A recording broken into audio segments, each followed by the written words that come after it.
잠언 23장 1절로 11절까지의 말씀, 우리 다 같이 한 목소리로 합독하겠습니다. 내가 관원과 함께 앉아 음식을 먹게 되거든 삼가 내 앞에 있는 자가 누구인지를 생각하며, 내가 만일 음식을 탐하는 자이거든 내 목에 칼을 둘 것이니라. 그의 맛있는 음식을 탐하지 말라. 그것은 속이는 음식이니라. 부자 되기에 애쓰지 말고 내 사사로운 지혜를 버릴지어다. 내가 어찌 허무한 것에 주목하겠느냐. 정령이 재물은 스스로 날개를 내어 하늘을 나는 독수리처럼 날아가리라. 악한 눈이 있는 자의 음식을 먹지 말며 그의 맛있는 음식을 탐하지 말지어다. 대저 그 마음의 생각이 어떠하면 그 위인도 그러한즉, 그가 내게 먹고 마시라 할지라도 그의 마음은 너와 함께하지 아니함이라. 내가 조금 먹은 것도 토하겠고 내 아름다운 말도 헛된 대로 돌아가리라. 미련한 자의 귀에 말하지 말지니 이는 그가 내 지혜로운 말을 업신여길 것임이니라. 옛 지게석을 옮기지 말며 고아들의 밭을 침범하지 말지어다. 대저 그들의 구속자는 강하시니 그가 너를 대적하여 그들의 원한을 풀어주시리라. 아멘.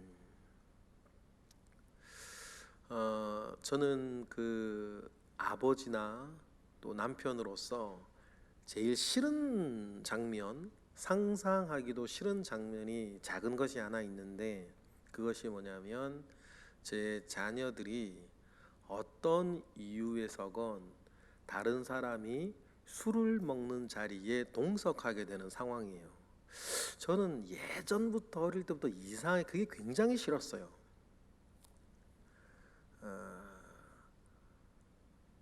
그것이 그 자리에서 일어나는 냄새나 얼굴이 벌게져 있는 사람들 속에 우리 자녀들이, 그들은 뭐 술을 먹지 않는다 할지라도 끼어 있는 것 자체가 굉장히 기분이, 상상만 해도 기분이 나쁘고 싫었죠. 그래서 개인적으로는 제 자녀들이 그 자리에 누구에 의해서건 끼지 아니하게 하는 것은 육적으로 영적으로 제가 제 자녀들한테 쳐놓은 울타리예요. 제가 말씀을 드렸죠. 울타리는 언제나 멀리 쳐둘수록 안전하다. 이런 생각을 왜 갑자기 여러분에게 나누었냐면, 함께 먹는 것, 무엇을 누구와 함께 먹는 것은 먹는 것 자체로 끝나지 아니하고 영적인 흐름들이 있기 때문이에요. 유대인들이 왜, 그것이 옳은 건 아니었지만, 보고만 해서 옳은 거는 아니었지만 왜 그런 생각을 했을까? 그 똑똑한 유대인들이 왜 유대인들이 이방인들과 함께 자리하여서 음식 먹는 것을 그렇게 싫어했을까요? 보고만 해서는 그것이 장벽을 쌓아나가는 좋지 않은 일이었으나, 한번 우리가 생각을 해보면 그 똑똑하고 하나님으로부터 교육을 받아서 무엇인가 생각이 있는 유대인들은 왜 이방인의 집으로 들어가는 것이나 이방인과 함께 앉아 음식 먹는 것 자체를 유대인들은 경계하고 싫어했을까? 왜 그런 마음이 생겨났을까도 유대인들의 역사 가운데에서 우리가 배워볼 수는 있겠죠. 그런데 그것이 어느 선을 넘어버렸기 때문에 예수님 앞에서 문제가 됐던 것 아닙니까? 음식을 함께 먹는다라고 하는 것은, 여러분, 함께 먹는 사람의 여러 마음과 뜻과 동의하고 그들과 동료가 된다는 뜻이었어요. 음식을 먹어서 동료가 되는 게 아니라 음식을 먹으면서 함께 음식을 먹는 사람들과 동화되어 가는 과정을 유대인들은 이 자기의 역사 속에서 너무 참혹하게 경험을 했거든요. 음식 함께 먹는 게 뭐가 문제겠어요. 그런데 이스라엘의 역사 속에서는 그 음식을 함께 먹는 것이 출발이 되어져서 이스라엘이 이방인들과 동화되어 가는 첫걸음이었던 것을 이스라엘은 경험으로 알았던 거예요. 그래서 아예 이방인과 거래하지 말고 말하지 말고 음식도 함께 먹지 말라고 선을 딱 그어 놓아서 과거의 쓴 역사를 되풀이하지 않겠다라고 하는 그들의 의지가 사실 그 속에 있었죠. 그러니 예수님이 와서 아니면 이렇게 죄인들이나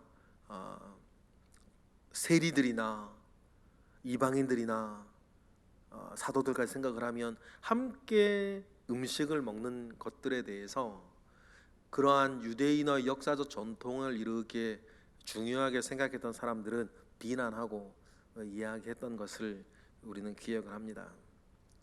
그러니 여러분, 음식을 함께 먹는 것 우리가 쉽게 생각할 거는 아니고, 음식을 함께 먹으면서 밥만 먹는 게 아니죠. 음식 먹으면서 이야기를 주고받는 것 아닙니까? 그러면서 뭐 섭섭했던 마음은 풀리기도 하고 그 사람 사이에 가지고 있는 우정은 점점 덮어지기도 하는데 높아지기도 하는데, 음식은 음식 하나로 끝나는 것이 아니라 그 음식을 중심으로 생겨나는 문화라는 것이 반드시 있기 때문에 우리가 무엇을 먹는가, 누구와 먹는가, 어디서 먹는가는 여러분 우리가 쉽게 생각하지 아니하고 늘 이렇게 염두에 두고 살아야 될 것입니다. 왜 이런 얘기를 처음 드렸냐면, 오늘 우리가 읽은 이 지혜들 가운데에서는 음식을 나누어 먹는 것과 관련된 이야기를 중심으로 말씀들이 잠언의 지혜들이 풀려져 가고 있기 때문이에요. 두 번째 잠언, 솔로몬의 잠언이 끝나고 두 번째 잠언은 총 30개의 잠언이 엮여져 있다, 그렇게 말씀을 드렸죠. 그래서 오늘은 6번째부터 10번째의 가르침이 있어요. 6번째 가르침이 1절부터 3절에 있습니다. 그런데 처음 시작할 때부터 무슨 얘기를 해요? 음식 얘기를 해요. 1절 읽어볼까요? 내가 관원과 함께 앉아 음식을 먹게 되거든 삼가 내 앞에 있는 자가 누구인지를 생각하며.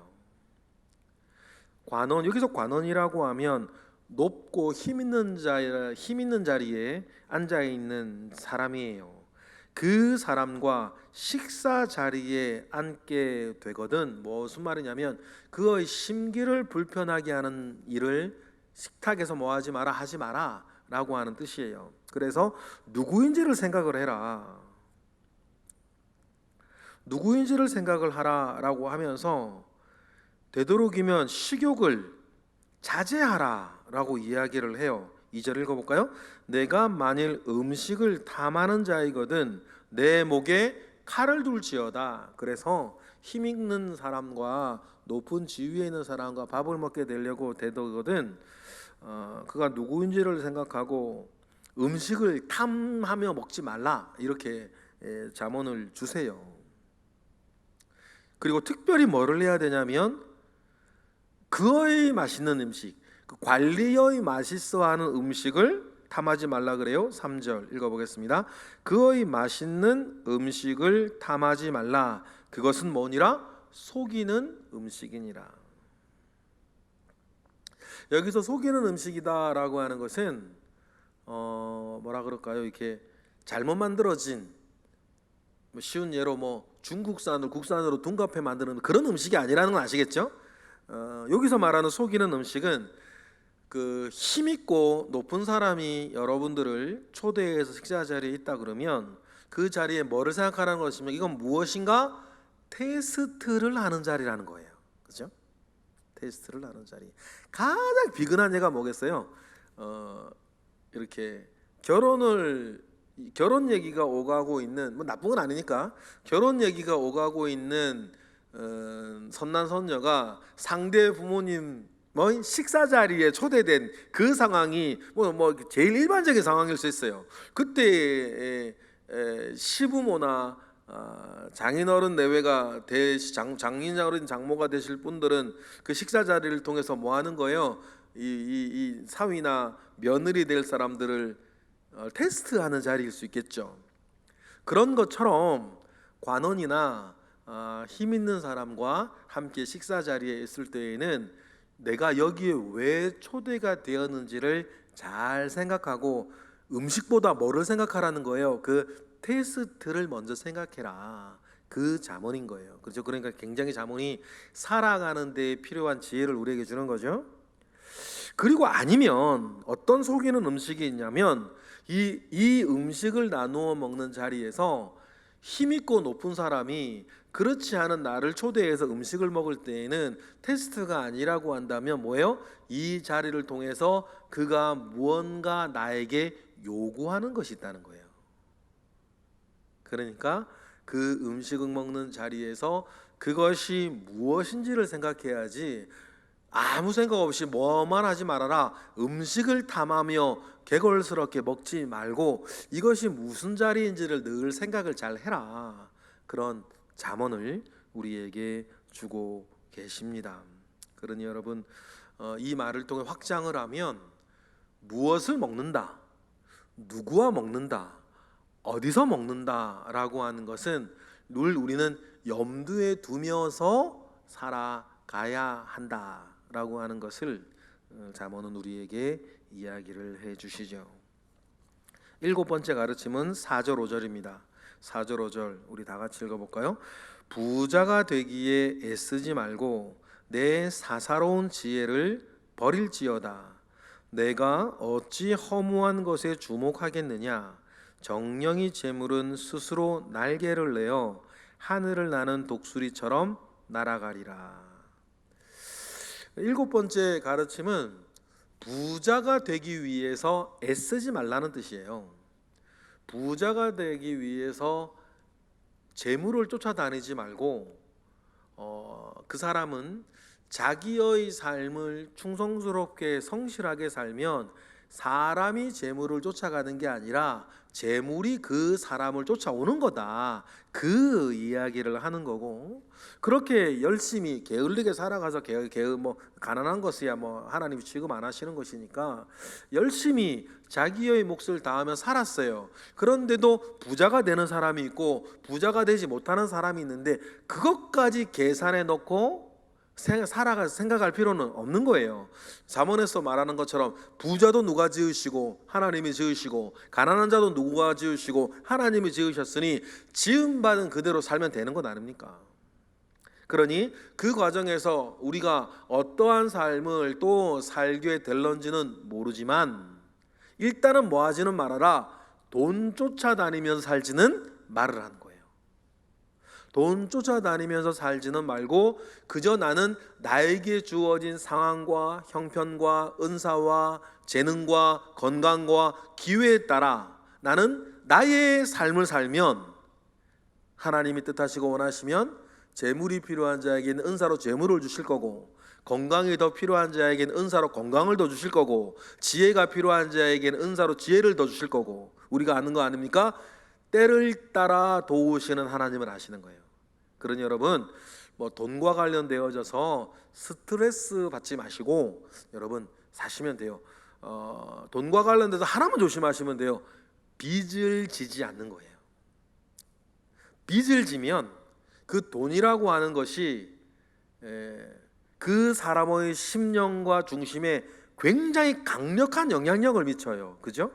예를 들어서 카드 결제일이 다가오는데 나한테 그 결제를 다 할 돈이 없어요. 신용사회라는 게 쉽게 말하면 빚사회라는 것 아닙니까? 그죠? 그러면 그때부터는 믿음이 아무리 좋은 사람도 이 빚이 어떤 기한이 되어 다가오고 나에게 그 돈이 없으면 그 중심을 지키기가 너무너무 어려워요. 그죠? 그러니 빚을 지는 것을 신경을 쓰고 부자 되기를 애쓰지 말고 그 부자 되기 위한 사사로운 지혜를 버리라고 하는 거죠. 여기서 버리다라고 하는 말이 무슨 뜻이냐면 지치도록 노력하다는 뜻이에요. 몸과 마음이 지칠 정도로 뭐하지를 말아라, 노력하지를 말아라, 그 뜻이 되겠습니다.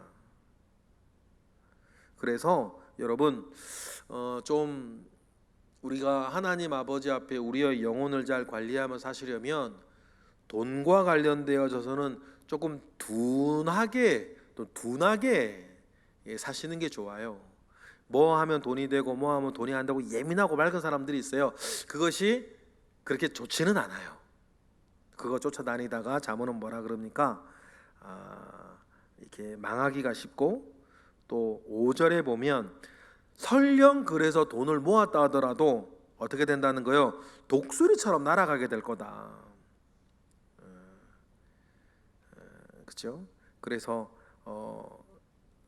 하나님 앞에 건강한 마음은 모으는 지혜보다는, 돈을 모으는 지혜보다는 지금 내게 있는 돈을, 재산을 어떻게 건사하느냐가 더 중요하고, 하나님의 마음은 돈을 얼마나 어떻게 버느냐보다 지금 내게 있는 이 돈을 어떻게 잘 쓰느냐가 우리의 관심사, 하나님의 관심 속에 있는 관심사라고 하는 것을 여러분 꼭 기억하시며 사시기를 바랍니다.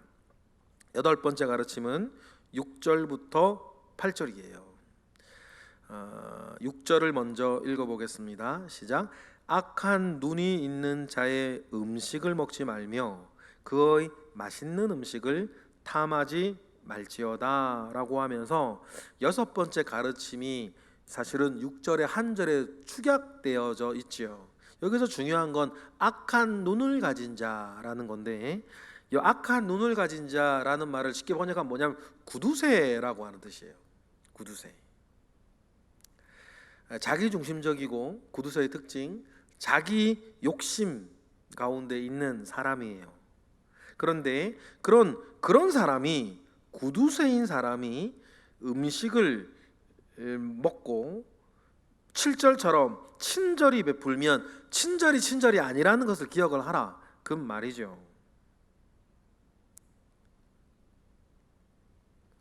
그래서 그 구두쇠 같은 사람에게 어떤 것이라도 작게 얻어먹었으면 8절처럼 그 배로 토해내게 될 거다라고 하는 것을 기억을 하면서, 쉽게 그 문자적으로 번역해서 구두쇠인데 우리가 조금 더 확장해 생각하면 행악자예요.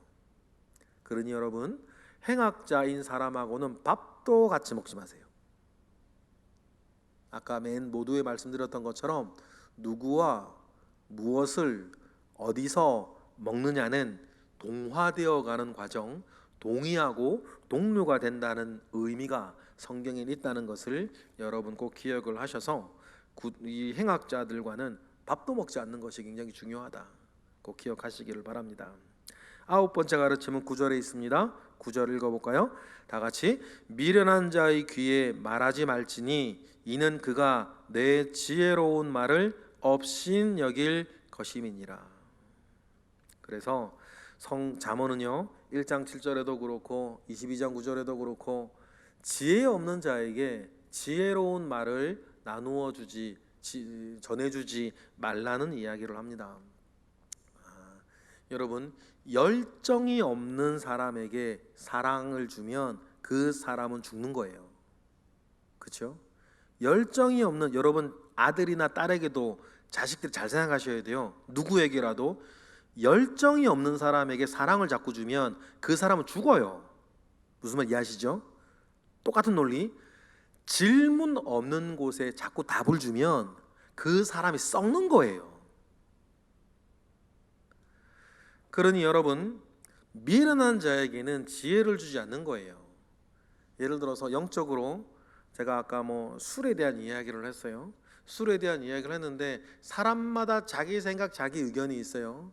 그러나 우리가 신앙 안에서 술을 멀리하는 것이 왜 중요한 지혜가 되는지를 아무리 얘기를 해도 이 지혜 없는 사람은 자기 이유로 괜찮다고 하는 거예요. 그러니 어떡하겠어요? 그 사람 평생 그거랑 싸워야지. 그러니까 미련한 자의 귀에 말하지 마라 라고 하는 것은 내 지혜로운 말이 업신여김을 당할 것이다 라고 하는 말을 우리가 기억을 하면서, 여러분 꼭 기억하실 것은 열정 있는 사람에게 사랑을 주고 질문이 있는 사람에게 답을 주는 거예요. 그래야 하나님께서 여러분에게 주신 그 각종 은사와 지혜들이 옳게 사용되어진다는 것을 명심하시기를 바랍니다. 마지막 10번째 가르침이 10절 11절에 있어요. 얼마 전에 나왔죠? 지게석을 옮기지 말라는 것이었어요. 10절 읽어보겠습니다. 옛 지게석을 옮기지 말며 고아들의 밭을 침범하지 말지어다. 11절 대적 그들의 구속자는 강하시니 그가 너를 대적하여 그들의 원한을 풀어주시리라. 지게석을 옮기는 일에 대해서 고아를 대표로 가지고 옵니다. 험악한 자들에게, 행악자들에게 이 고아는 제일 좋은 먹잇감이겠죠. 그들이 어떻게 하겠어요? 지게석으로 옮겨 밭을 뺏는다 할지라도 고아들이 어떻게 하겠어요? 그런데 하나님은 그러십니다. 그들의 구속자는 강하다. 고아들은 약하나 그들의 구속자는 강하고 너를 대적한다 하십니다. 대적한다라고 하는 말은 시시비비를 가려줄 것이다 라고 하는 뜻이에요. 그러니 여러분, 우리는 사람과 사람 뒤에 계시는 하나님을 생각하여서 우리가 욕망을 따라 살지 아니하고 의로움을 따라 살아가는 저와 여러분 되시기를 원하고, 이익을 쫓아 살지 아니하고 의로움을 쫓아 살아가는 저와 여러분이 되시기를 주님의 이름으로 축복합니다. 기도하겠습니다. 할렐루야. 하나님, 감사와 영광을 올려드립니다. 크신 은혜가 우리 가운데 있습니다. 하나님께서 우리에게 은혜를 베풀어 주셨습니다. 그 은혜 속에 오늘도 사는 데 필요한 지혜를 주십니다.